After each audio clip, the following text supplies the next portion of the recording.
Filipenses capítulo 4 vai nos dar um mandamento, que você já deve ter ouvido, imagino, que é bem interessante, e a gente vai compartilhar algumas coisas. E tem algumas pessoas aqui que eu sei, tipo, que estão passando dias difíceis, entendeu?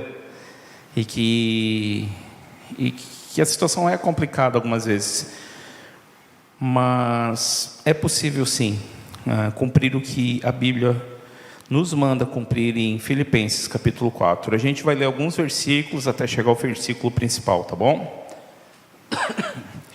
Versículo 1 vai dizer: portanto, meus irmãos amados e muito saudosos, minha alegria e coroa, sim, amados, permanecei deste modo, firmes no Senhor. A gente já vai fazer uma pausa aqui. Ele começa dando uma saudação, e essa saudação é comum nas cartas, mas é interessante porque não é só uma saudação, uma abertura, né?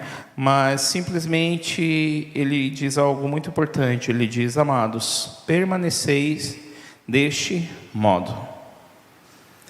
Se hoje eu fosse perguntar para você o seguinte: você pode permanecer do modo que você está?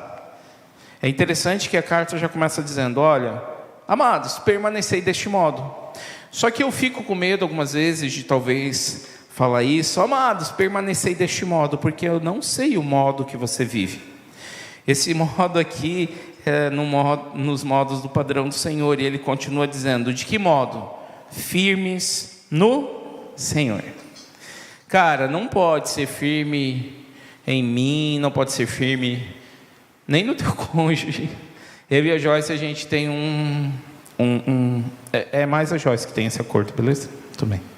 Mas a Joyce sempre tem um acordo, uma fala que ela diz, que ela confia em mim, porque eu preciso prestar contas, eu preciso ter uma vida com Deus. Então ela confia mais na minha confiança em Deus do que em mim mesmo, tá bom? Nós não podemos, assim, depositar toda a nossa confiança no coração um do outro. Ou você acha que a Joyce nunca me magoa? Cara, várias vezes. Acabou de me magoar porque ela mentiu. Tesoura. Eu já magoei, e assim acontece, tá bom? E qual é o modo? Firmes no Senhor, cara. Nós precisamos permanecer firmes. Gabriel, e eu fico pensando: o que é esse permanecer firme? É frequentar os cultos da IBC? Permanecer firme é o quê? Dar dízimo? Permanecer firme é simplesmente frequentar uma imersão? Cara, permanecer firme é muito mais do que isso. Permanecer firme é uma decisão que a gente toma no nosso coração, sabe? De não abrir mão, de se render ao Senhor, de continuar firme, confiando no Senhor. E é interessante que não é firme nas coisas que Deus pode fazer, tá bom? Deus pode fazer muitas coisas, tá? Ele me fez ter uma família, Ele me fez ter uma casa, Ele me fez ter um carro, ter emprego, filhos.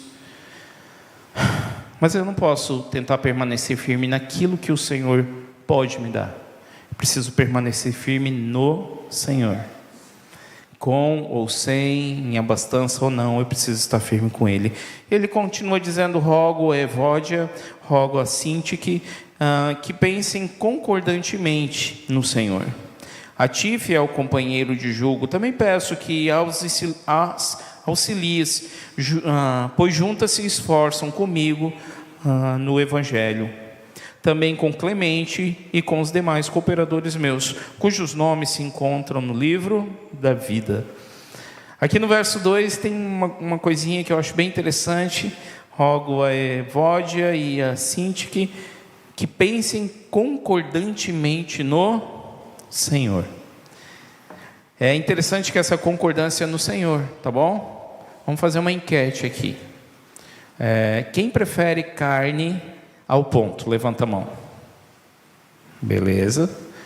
Quem prefere carne bem passada? Quem prefere carne mal passada sem sangue? Senhor da glória.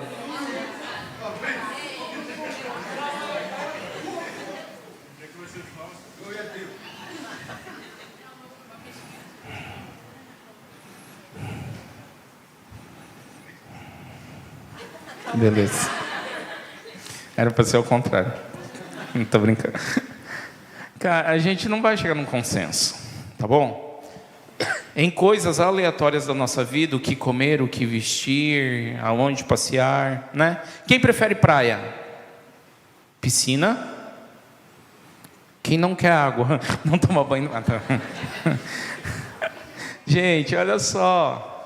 Em coisas naturais, nós não vamos entrar numa concordância. Mas ele não fala assim, concordem em tudo na vida natural e na vida cotidiana de vocês. Mas que haja concordância no Senhor. Com respeito à palavra de Deus, querido, tem que haver uma concordância, ok? E uma das concordâncias que o pastor Ricardo começou a falar, e eu vou te contar um segredo, dar um pause, muta o som na live, qualquer coisa, mas isso é um acordo nosso, beleza? Abstinência pública, ok? Cara, no Senhor a gente precisa concordar numa coisa, que eu sou luz deste mundo, que eu preciso resplandecer a glória de Deus, ser um testemunho, porque brigaram que eu falo testemunho, não é mais tiste, é testemunho, né, Natália? Alegre. Eu preciso cuidar, porque ai daquele que faz um dos pequeninos tropeçar. Eu preciso lembrar que tudo me é lícito, posso, mas nem tudo me convém. Então eu vou pedir para você, jovem, o seguinte, adolescente: se abstenha de bebida alcoólica. Ah, Gabriel, adolescente não bebe. Aqui na IBC, glória a Deus, mas você vai ter amigos que bebem.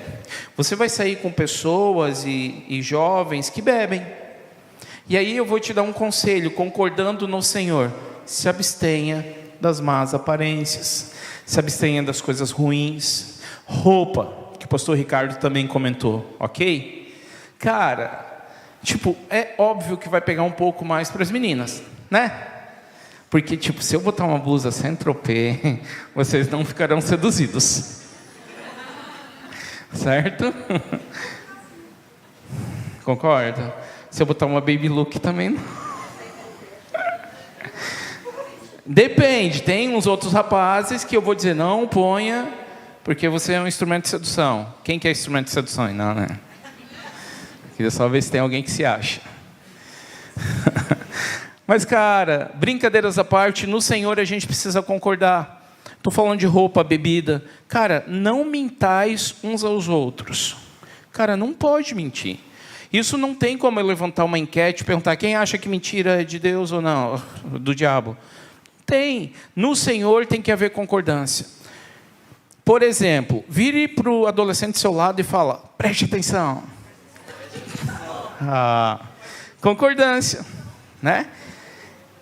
Nós precisamos no Senhor ter essa concordância. E sobre o que eu mais quero falar nessa noite é verso 4.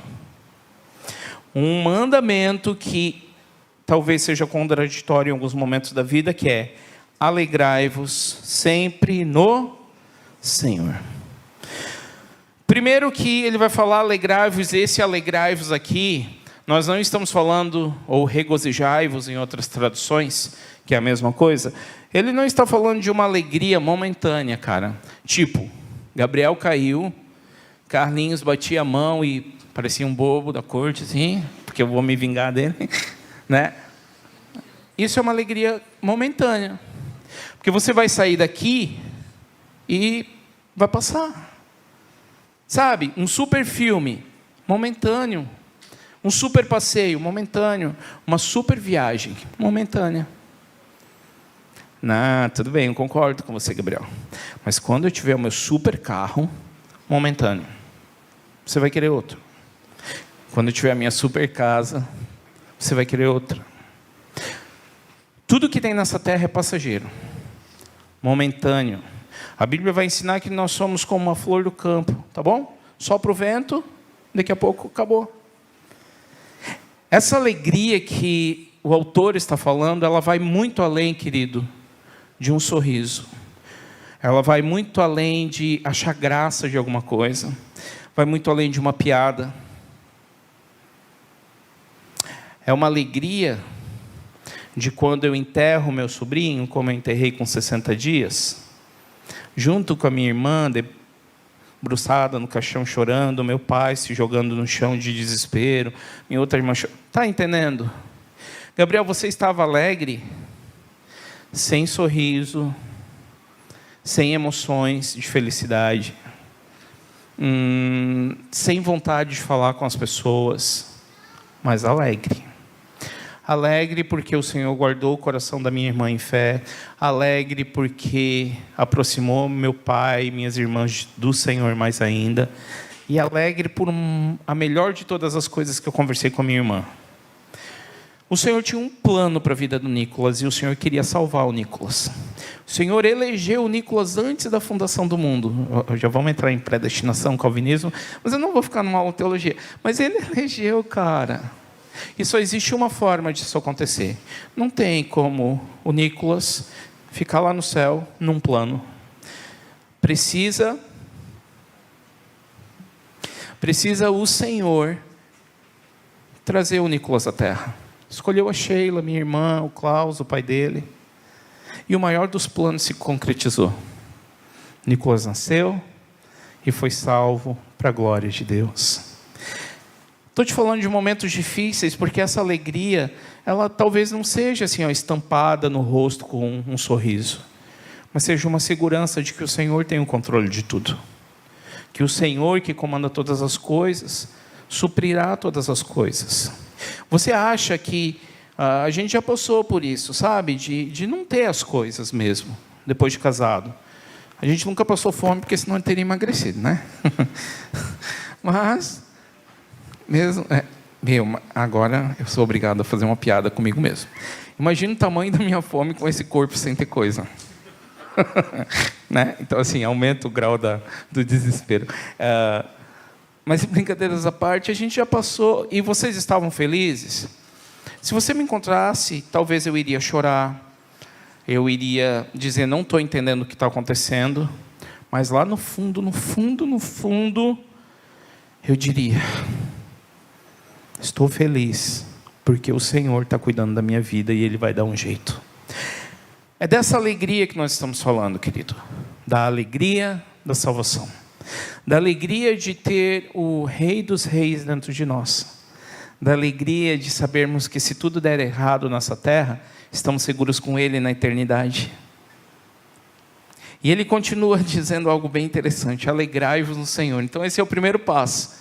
Fique alegre. Olha para quem está ao teu lado, porque hoje é domingo não pode fazer, beleza? Mas sábado pode. Olha para quem está ao teu lado, não sorria e não fala nada. Tá bom? E diga com os teus olhos, estou alegre.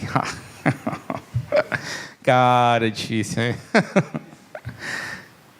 Gente, e ele continua dizendo, alegrai-vos sempre, em qualquer momento, em qualquer circunstância. Vamos falar de momentos bons. A gente viajou para Gramado, tá bom? Não foi tão bom assim, porque foi mais gente junto, mas foi bom. Foi bom. Foi meio bom. Foi bom. E lógico, cara, que é legal. Sabe, quando a gente passeia, quando a gente faz as coisas. Esse sempre é em momentos bons ou ruins. Se você ficar estudando as cartas, a gente não vai poder ficar fazendo isso de uma maneira muito longa hoje à noite. Mas Paulo vai dizer, olha, sei viver bem, sei estar bem em qualquer situação. E esse é mais um dos segredos, estar alegre sempre no Senhor, e não nas coisas que o Senhor pode fazer. Estar alegre no Senhor é ter uma confiança de que Ele tem o controle de tudo. E é interessante que Ele diz o seguinte, outra vez vos digo, alegrai-vos. Isso não é um convite, Ele não diz, olha, eu aconselho vocês a se alegrarem. Ele não está dizendo, vamos buscar uma alegria? É uma ordem imperativa dizendo, alegrai-vos no Senhor. E aí, como parece que não é suficiente, e realmente não é suficiente falar isso para nós, porque toda a nossa construção de alegria, desde criança, geralmente é baseada no que nós vamos conseguir. Ou seja, desde criança, o mundo te programa para quê? Cara, se você tiver um super telefone, você vai ser feliz. Se você tiver uma super roupa, você vai ser feliz. Se você tiver um super namorado, uma super namorada, você será feliz. E como parece que não é suficiente, ele diz, outra vez eu vou dizer para vocês, alegrai-vos. Esse é o convite que a palavra de Deus faz para nós nessa noite. E ele continua dizendo no verso 5, para a gente terminar, seja a vossa moderação ou vossa generosidade, em outras versões, conhecida de todos os homens. Muito importante, perto está o Senhor. Perto, muito perto está o Senhor, sabia?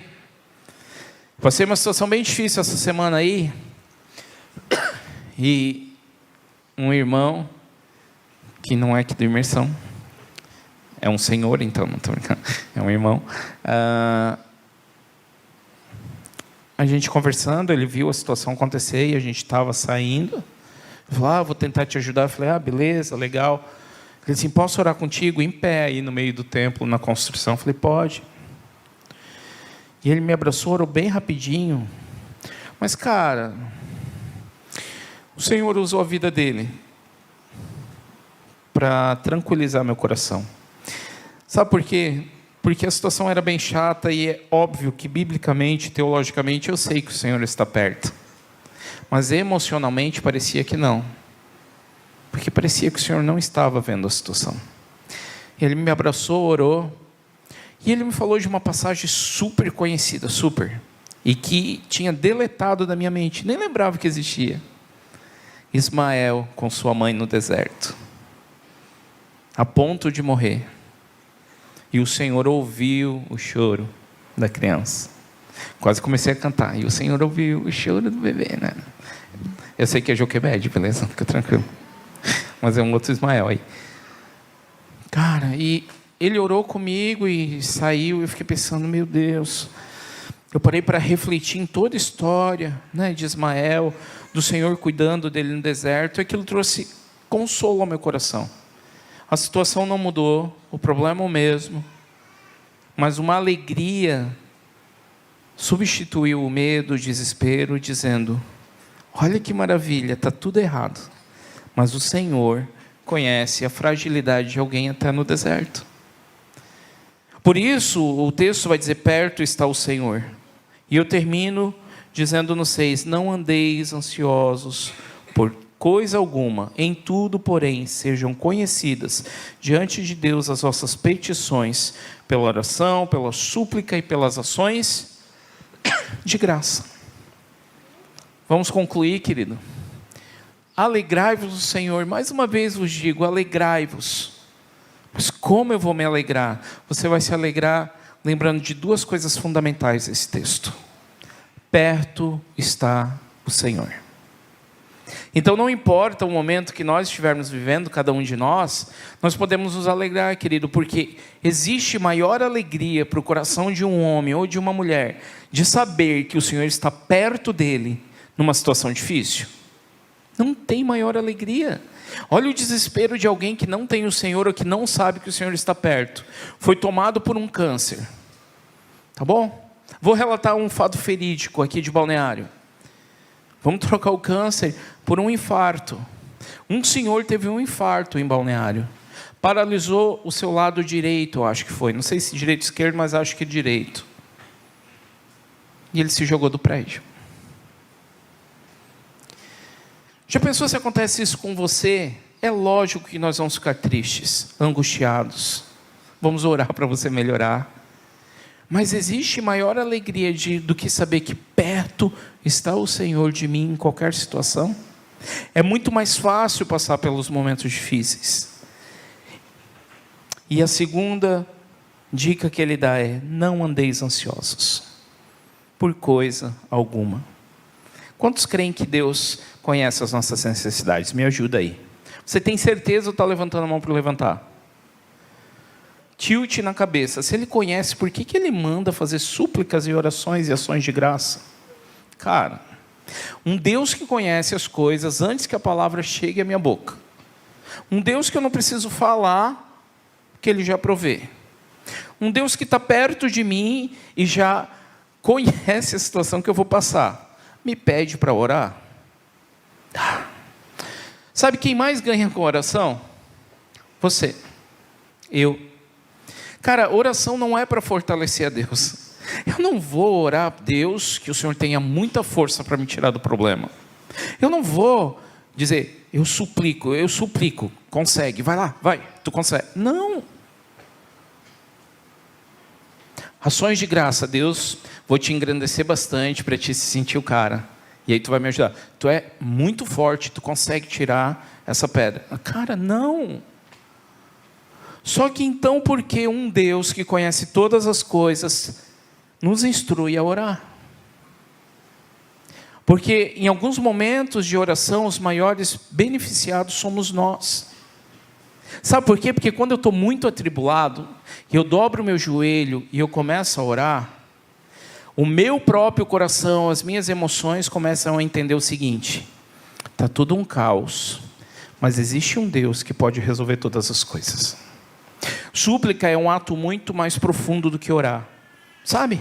Súplica. O dia que você não vai ter em nome de Jesus, mas passar por algumas situações que algumas pessoas passam, de doença, de morte terminal, você não vai dizer, Senhor, cura. Você vai se jogar no chão e dizer, por favor, cura. Isso é uma súplica. Isso vai mudar o coração de Deus? Não vai. O Senhor tem determinado todas as coisas, é soberano, mas isso vai mudar o nosso coração. Porque depois de uma oração, depois de uma súplica, Deus não muda, mas nós mudamos. Nós levantamos diferentes com uma confiança de que perto está o Senhor. E eu posso estar com medo, mas eu não preciso ficar ansioso, porque Ele cuida de mim. E Ele incentiva a última coisa dizendo, ações de graça. Ações de graça em alguns momentos eu acho uma coisa muito difícil. Um provérbio vai dizer que, eu não lembro o número do provérbio, depois procura no Google e eu te passo. Mas, cantar com o espírito abatido é como derramar vinagre sobre a ferida. Dói. Tem momentos que é difícil cantar, né?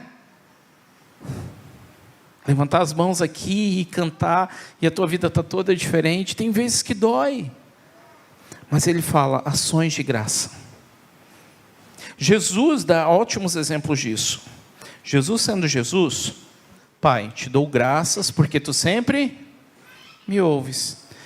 Fala a verdade para mim. Jesus precisava falar isso? Ele pode dizer, multiplica, cresce, diminui.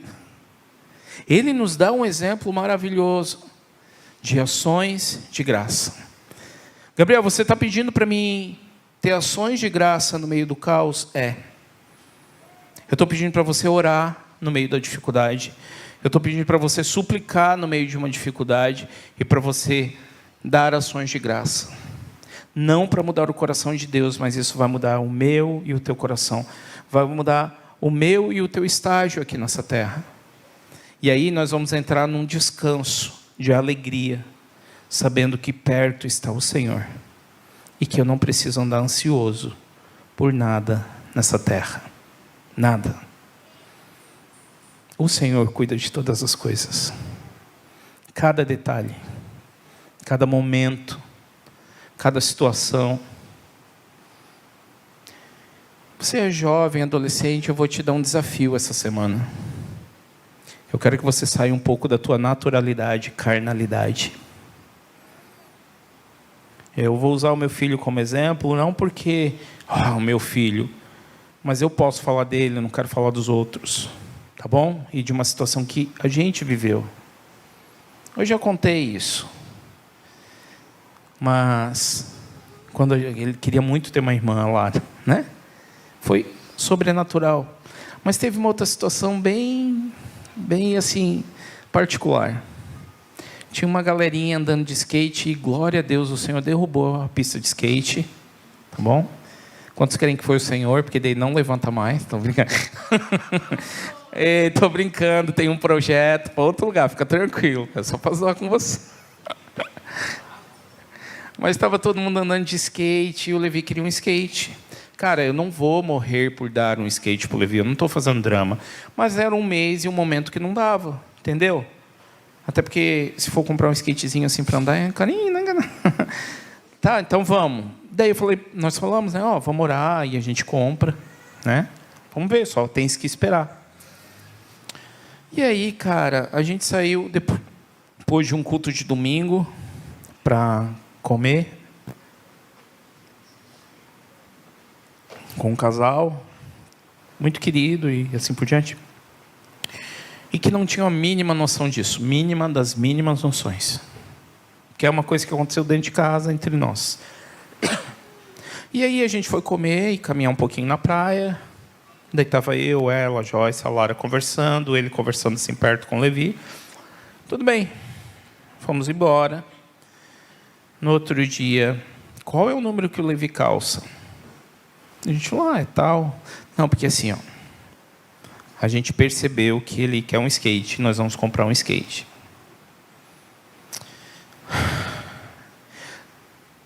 Quando eu falo essas coisas, eu estou te desafiando a, tipo, você que é jovem, ou você que é pai, mãe, desafiar os teus filhos a orarem, crerem, esperarem no Senhor.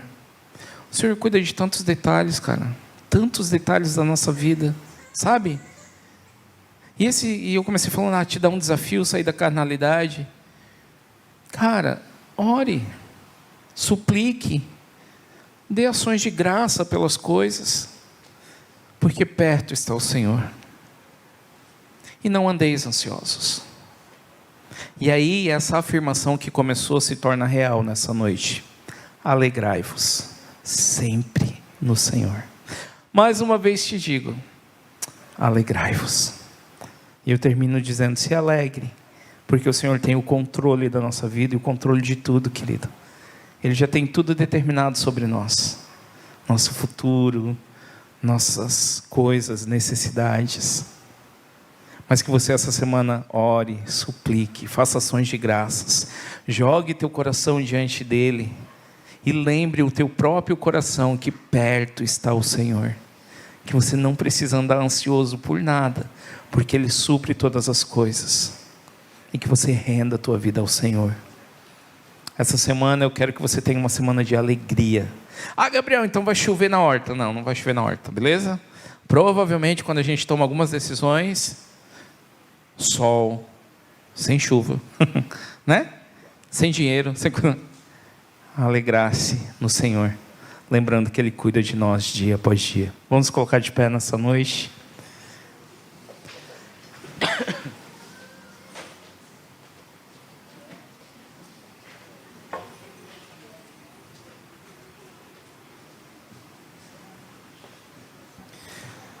Que você espalhe essa alegria.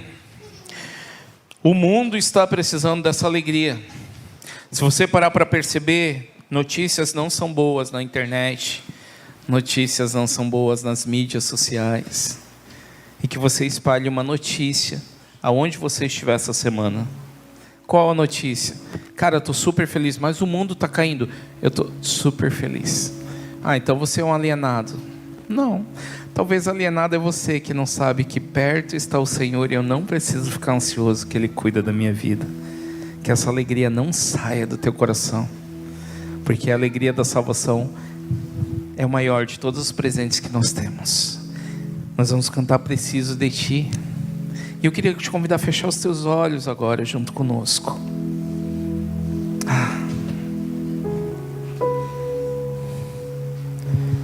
Não é todos os dias que eu acordo alegre, porque eu seria mentiroso na frente dos meus filhos, da minha esposa. Não é todos os dias que eu acordo com vontade de levantar, falar com as pessoas. E isso pode durar alguns momentos, mas logo eu começo a lembrar o meu coração que, independente de qualquer coisa, perto está o Senhor. E eu posso ficar com medo, sim, posso me desesperar na hora da notícia, mas não vou andar ansioso, porque o Senhor cuida de mim. Que você renda teu coração em oração, súplicas e ações de graça. Tudo isso não vai mudar o coração de Deus, tudo isso não vai mudar a vontade dEle, mas vai mudar o teu coração, lembrando a tua própria vida que o Senhor cuida de nós.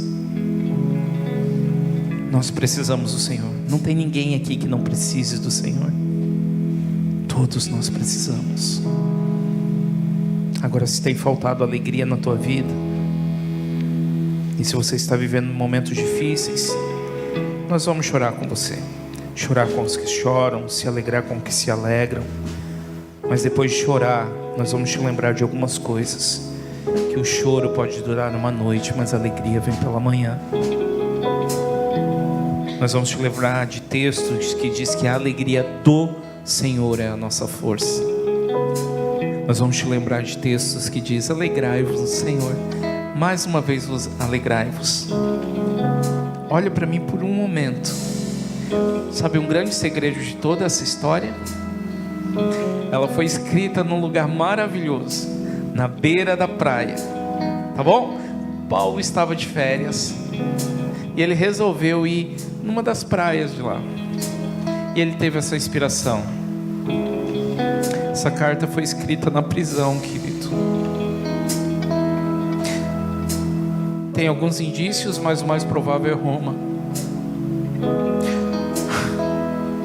Cara, dentro de uma prisão, alguém te diz: alegrai-vos no Senhor sempre. Mais uma vez te digo: alegrai-vos, porque perto está o Senhor. Não andeis ansiosos. Que coisa! Um cara dentro de uma prisão que é para chorar e diz: se alegre. Um cara aqui dentro da prisão e parece que o Senhor está longe, porque afinal a gente vai pensar que se Deus ama, Deus não vai deixar ser preso. E um cara que está dentro da prisão, que não sabe quando vai sair, te diz: não ande ansioso.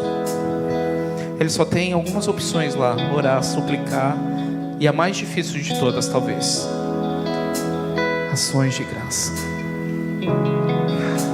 Você pode se alegrar em Deus, no Senhor, em qualquer lugar que você estiver.